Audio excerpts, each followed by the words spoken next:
Join the conversation with the Morning Majlis, Pulse 95. Join the conversation with the Morning Majlis. It is going to be a very important summit taking place later on today. The Gulf Cooperation Council, Saudi Arabia, has released a statement saying that they're going to be achieving the supreme interests of the Gulf Cooperation Council states and other Arab countries, according to the statement by His Royal Highness the Crown Prince Mohammed bin Salman, the Crown Prince of Saudi Arabia. He said the upcoming GCC Summit will be chaired by His Majesty, His High Royal Highness King Salman, and would be a comprehensive and an inclusive summit, one that leads members to reunification. Very strong statement there. That reinforced the path towards prosperity. Absolutely. Unity of the Gulf countries will be in focus as the 41st Cooperation Council for the Arab States of the Gulf Summit begins today in Riyadh, Saudi Arabia. So the meeting will discuss ways to overcome the serious challenges that the region faces, ways to unify efforts to combat COVID-19, and also improve economic growth will also be discussed. So according to the GCC Secretary General, Dr. Naif Al-Hajraf, said the 41st edition of the summit marks the beginning of a new chapter for the Council as it enters its fifth decade. Economic integration and cooperation have been a key objective since the Council's formation back in 1981. So he thanked the leaders of the Gulf countries and expressed confidence that it will help improve the security and stability of the member nations. Yeah, that's the tone heading forward into the summit, and the Crown Prince of Saudi Arabia, Mohammed bin Salman, also talking about what he hopes would be achieved during this meeting, and prayed for the security, stability, solidarity, and cohesion of GCC states and reunification. That's been the theme and the talk as well, and there are hopes that there would be a sense of solidarity and a reconciliation, so to speak, following this summit. Yep, of course. And the other aspect is the thoughts and the stance of the United Arab Emirates. Dr. Anwar Mohammed Gargash, the UAE Minister of State for Foreign Affairs, said the GCC Summit in Al Ula will be a historical summit that would ensure security, stability, and prosperity in the GCC countries. In a tweet, Dr. Gargash said, "We are ahead of a historical summit par excellence, through which we will regain the Gulf solidarity and put security, stability, and prosperity for our countries and people as our first priority. There is a lot of work ahead, and we are in the right direction." So far, what we do know is Jared Kushner is also going to be taking part in this summit, and it is going to focus on unity. Unity will be the key in the GCC region. Yeah, that will be the key focus so far. And the GCC itself represents a very powerful economic bloc. Success story. Definitely is a success story. But it is a powerful economic bloc because definitely. And the majority of the oil exporters are here, and they represent a GDP of $1.6 trillion and exports amounting to $609.5 billion, making it the sixth largest exporter in the world. So a very important summit indeed, and a successful Arab Union story of an Arab Union. Absolutely successful story indeed. Beginning back in 1983, GCC member states gradually began implementing unified policies to facilitate businesses, including tariff waivers for intra-GCC trade. It culminated in the creation of a GCC customs union in 2003 and the introduction of a unified customs tariff on inter-GCC imports as well. So these two landmark policies set the foundation for the establishment of the GCC Common Market in January of 2008, and also for the introduction of policies that granted Gulf citizens equal treatment across member states in business licensing and also in activities. So many achievements. Yep, of course. It is certainly a proud moment for the world indeed. So far, we do know this is the 41st summit? Yes.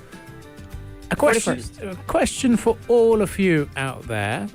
Where and when was the first summit taken place of the GCC? If you know the answer, text us in 4215. Let's just refresh our memories of the GCC summits. The first summit was held way back in the 80s, let's say. 1981. 1981, Yeah. but was held somewhere. If you know It's the capital of one of the Well, yeah, this time around we're not hosting the it. GCC. We're not hosting in the capital this time around. It's the first summit that's not being held in the capital because it's going to be held in Al Ula.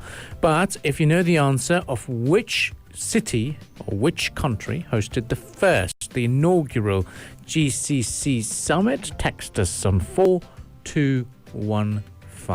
We'll be right back here on the Morning Majlis and continuing the discussions. Up next is another thought-provoking discussion. It is the South African variant of the COVID-19. What's going on? All of this will be discussed right here on the Morning Majlis. Join the conversation with the Morning Majlis, Pulse 95. Yes, join the conversation. Text us at 4215. And we're talking about the new variant of COVID-19 circulating in South Africa and has been seen in other countries, including the United Kingdom. And experts are now urgently studying this variant to understand the risk that it poses. Now, quick primer here. All viruses, including the one that causes COVID-19, mutate. These tiny genetic changes happen as the virus makes new copies of itself to spread and thrive. Most of these mutations are inconsequential, and a few can even be harmful to the virus's survival. But some can make it more infectious or threatening to the host, namely us humans, and that's the worry here. There's a variant in South Africa. It is called 501v2, and experts are expressing a degree of concern about its spreadability and whether or not it's more fatal to people. So both the new South African variant and the one in the United Kingdom called the Kent variant appear to be more contagious so far. This is a problem because tougher restrictions on society may be needed to control the spread, and that's what we've been seeing in the United Kingdom with UK Prime Minister Boris Johnson imposing new harsh lockdowns as this new variant spreads. The big question here is, should we be worried? Yeah, scientists in South Africa, they say that there is a reasonable concern about the new variants of COVID-19 sweeping across the country that might prove to be just more resistant to current vaccines being rolled out in the UK and elsewhere. And they're warning that it makes the need for a global rollout of vaccines even more critical. So according to Professor Mali, who has led trials for the Oxford AstraZeneca vaccine in South Africa, he's saying that it's a theoretical concern, a reasonable concern, that the South African variant might be more resistant. He was responding to comments by the UK government and scientists. He said a definitive answer would probably come in a matter of weeks with extensive testing already underway in South Africa. So the concern arises from the fact that the virus here has mutated far more than the variant in the UK. And one of those mutations might mean it can evade attack by antibodies that would normally fight the coronavirus. So the question again is, will it work with the vaccines that are being rolled out? We know that vaccines, they teach the body to mount an immune response, which includes creating antibodies to fight the coronavirus should it ever encounter it. And of course, antibodies are small proteins made by the immune system that stick to the surface of viruses, effectively disabling them. So if that ability to connect is weakened, then the antibodies created following the introduction of a vaccine might not be as effective. So again, to what Professor Mali has commented, he said it was unlikely that the mutation in South Africa would make the current vaccines useless, but it might weaken the impact. It looks very interesting so far. What we do know is that it is a virus that is called... It's got a very interesting name. It looks like a flight code. E484K. That's the name of the mutation. And it's got no chance against B1222 vaccine. That's what the one could say. But no, it's a bit of a...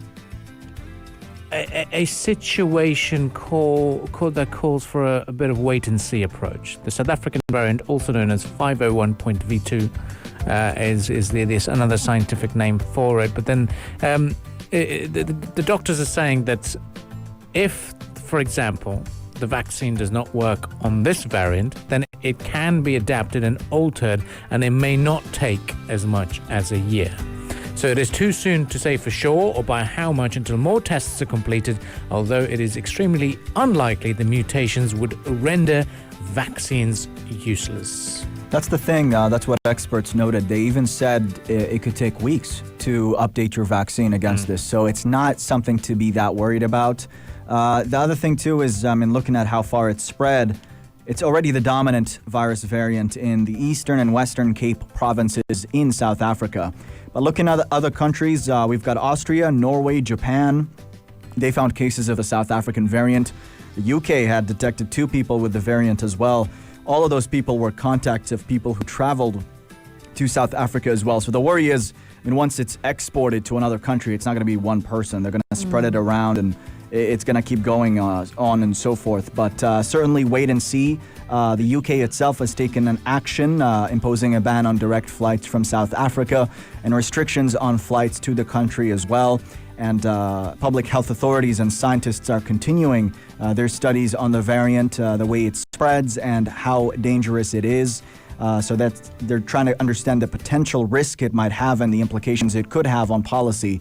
But yeah, if the big question here is would the vaccines work or not work, that shouldn't be a problem, experts say.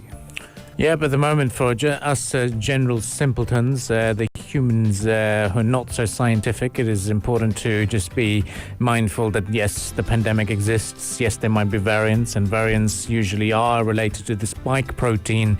And when there are changes to the spike protein to gain entry into human cells, it is also that bit that the vaccines are designed around. And this is why the experts get slightly concerned about the mutations. But for us, it's all down to making sure that we do distance ourselves socially and follow the appropriate guidelines when it comes to fighting the pandemic, because every little thing helps indeed. Stay with us on the Morning Majlis. We shall take a bit of a breather, and right after that, we will be right after the world of sports headlines. We shall return here on the Morning Majlis and continue the discussions. And we'll be talking about the developments here in the Emirate of Sharjah, with Sharjah Publishing City being very attractive for a number of companies from abroad. What's happening? All of this will be discussed right here on the Morning Majlis. Entertainment headlines. Entertainment headlines. Entertainment headlines. This is The Buzz. This is The Buzz, and and we see that we're very excited because the 78th Golden Globe Awards are coming up. Actually, they're coming up next month, not this month. It will be actually aired on Sunday, 28th of February. But people are, they're very excited about the predictions and who will win. And we saw last year the best drama was for 1917, and musical or a comedy best motion picture was for Once Upon a Time in Hollywood. The best actor was Joaquin Phoenix. Best actress was Renee Zellweger. So it was, best performance in a motion picture and drama. So big winners last year. But this year, they're taking a little bit of a shift here, especially with the Arab films. They're coming into the picture strongly in the Golden Globes. This year's Golden Globe Awards will once again honor the best in American film and television, of course. It's going to be granted by the Hollywood Foreign Press Association. But it will also celebrate the best of foreign language films, as I just mentioned. A feature film can be entered into the awards if it's a motion picture, drama, musical, or comedy with at least 51% of the dialogue spoken in a non-English language. So documentary and animation, they do not qualify. But ordinarily, the film must also have been released in its country of origin in the 15-month period from October 1st until December 31st prior to the awards. However, because of the COVID-19 situation at this year's event, which takes place, as I said, on Sunday, February 28th, a film will still be eligible if it has been commercially released in any country. So the format is also of no issue. So a film released on any platform can enter, be it cinema, TV, video on demand, streaming services, or DVD. So the qualifying release dates have also been extended to include films released between October 1st of 2019 and February 28th of 2021, the day of the Golden Globes itself. According to the website of the Golden Globes, it says that this year a staggering number of foreign language films were submitted to the awards, a total of 140 films from 77 countries, of which 37 are directed or co-directed proudly by women. So, and many of those films, they're from Arab countries like Jordan, Palestine, Iraq, Lebanon, Tunisia. So it's a proud moment for us. A very proud moment for us indeed, Yeah. and we're going to have some pretty solid representation at the Golden Globes as far as submissions are concerned. Among the films made by Arab directors and producers include 200 Meters, a film by Palestinian director Amin Naife. It's a pretty interesting film because it takes inspiration from his life to write his debut feature. So it's going to be interesting. Another film is Between Heaven and Earth by Palestinian director Najwa Najjar. And the third film is part of a divorce saga in which a couple make a final journey together. Pretty emotional flick at that. There's Broken Keys from Lebanon by Jimmy Kairouz that is based on his award-winning short Nocturne in Black, which won the Gold Award for Best Narrative at the Student Academy Awards, and deals with people who live in extreme circumstances in periods of conflict and try to make the best and most of their lives. Another Lebanese film is C-Section, which examines social differences in Lebanon through the story of two couples who end up in the same maternity ward. It's a comedy drama.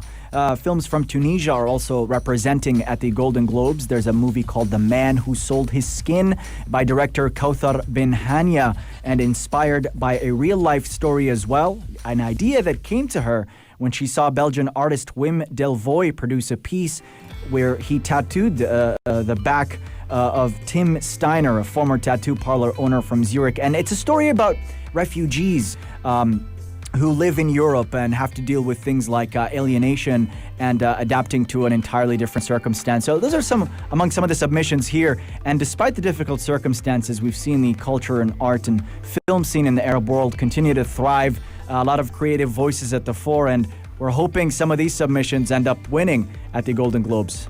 Yeah, keeping our fingers crossed for this part of the world and the cinema to progress. And if you're one of those who hasn't been able to watch much of the Arabic films, there's always a chance to browse through them on Netflix. Another popular one that is going to be nominated is the film called Mosul, and tells the story of the Iraqi SWAT team's efforts to take down the terrorist organizations, and it's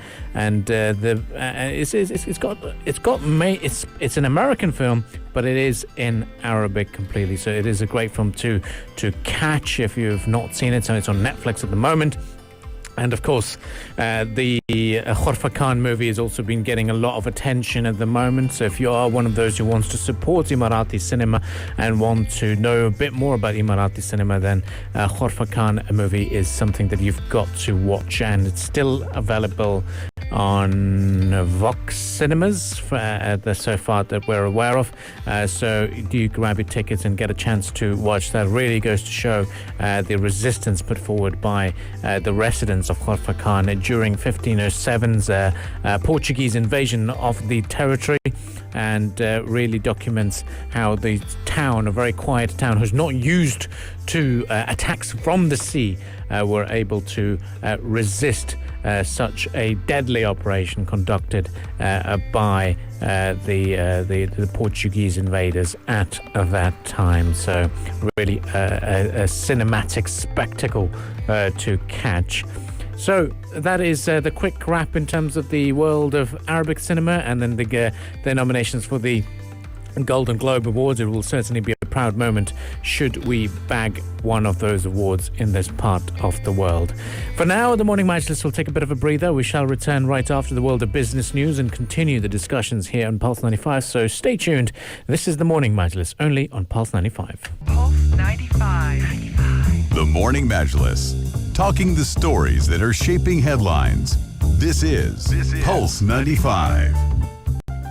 Hello, welcome back on to the Morning Majlis, and we're talking about vaccines here in the UAE.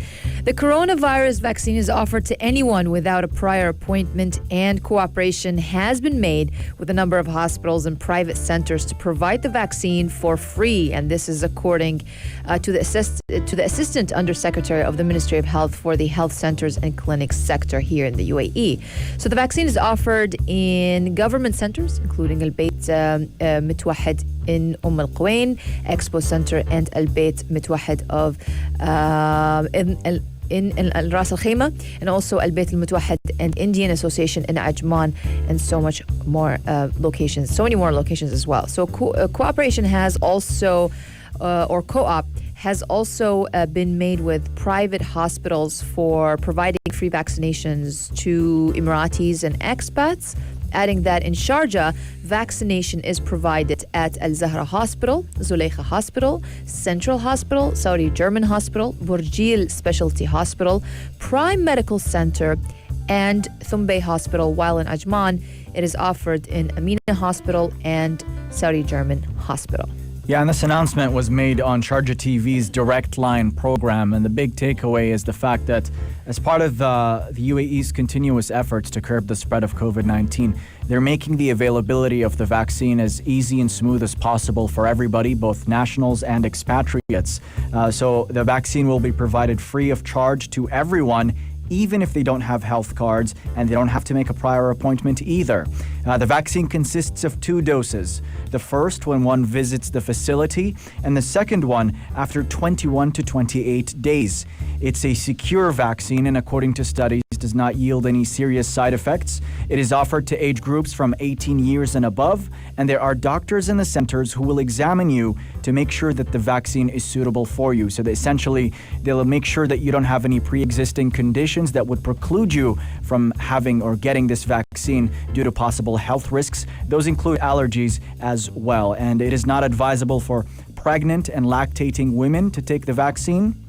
And the ministry will also respond to all inquiries regarding the COVID-19 vaccine through its hotline at 800-11111. So that's 5 ones, 800-5 ones. Yep, very useful information for you should you wish to be taking the COVID-19 vaccine. A bit of a recap for what's been discussed here on the Morning Majlis. Of course, today is the big day when it comes to the GCC Summit as well as the OPEC Plus talks. Today, we were asking you this question: in which year was the first GCC Summit held? Shout out to Suleiman Hamdan, who texted us this morning bright and early as well, saying it was in Abu Dhabi, May 25 to 26, 1981. So that is the correct answer. Lots of you have texted without mentioning your names, though, which is what we had asked you earlier. So text us on 4215 with your names all the time whenever we do play the Majlis quiz. So Abu Dhabi was the first destination. Now we're at the 41st summit. It is the first time the summit is taking place away from a capital, and it is in Al Ula region. So far, what we do have is a statement. His Royal Highness Crown Prince Mohammed bin Salman has reasserted that the upcoming GCC Summit shall be a summit to close the ranks and unify the stance to enhance the march of the good and prosperity. Said under the leadership of the custodian of 2 holy mosques, the policy of the Kingdom of Saudi Arabia is based on a solid approach targeting achieving the ultimate interests of the Gulf Cooperation Council member states and the Arab countries. So that is the latest that is emerging from it. Another key thing to look out for is at 14:30 GMT, so about 6:30 in the evening our time, the talks surrounding OPEC Plus shall resume. There has been a deadlock over the February oil output levels, and more countries such as Russia and Kazakhstan have backed raising production of the oil, while Iraq, Nigeria and the United Arab Emirates have suggested holding the output steady. So lots more to discuss and look forward to later on today. So it's certainly going to be a very big day when it comes to the global news. But for the Morning Majlis, it was a big day and we're now going to be heading off. We're going to be heading off, but you can still catch our conversations. The audio conversations will be uploaded on SoundCloud, Apple Podcast, and Spotify. And also you can catch us and our faces on YouTube. Just type in Pulse 95 Radio and look for the Morning Majlis playlist of videos. Subscribe, like, and share, please. That's right. And thank you all for texting us and answering the Majlis quiz today. See you tomorrow. Stay safe, stay healthy, and stay tuned to Pulse 95. If you liked this episode of the Morning Majlis, drop a like and subscribe. 95. Be sure to follow us on Instagram for all our daily updates and top stories. Pulse.